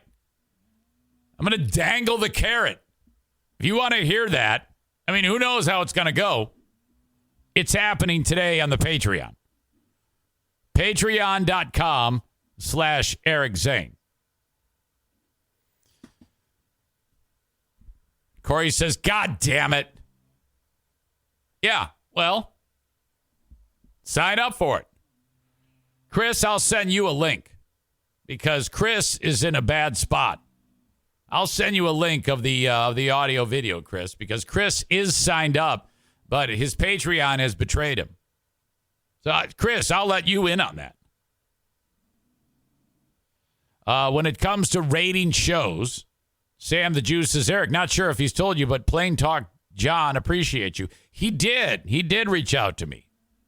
He said he sent me a nice message. He's great. All right, so we're going to do that on the Patreon, you cheap bastards. Sign up, patreon.com/Eric Zane. In fact, Chris, I'm going to send you and Brandon King the Patreon link until further notice, until we get that shit figured out. Okay. Maureen says, let's raid Tyler Glenn again. I will.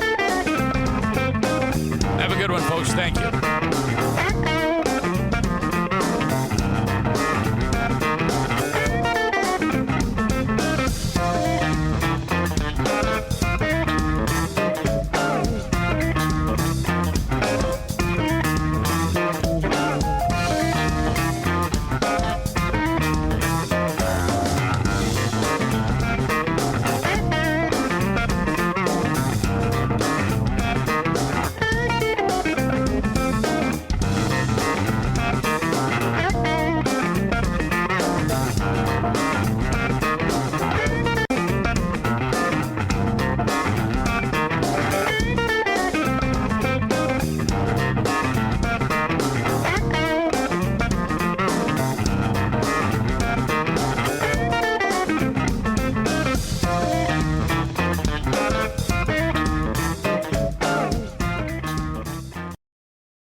Progressive presents Adjusting to the Suburbs.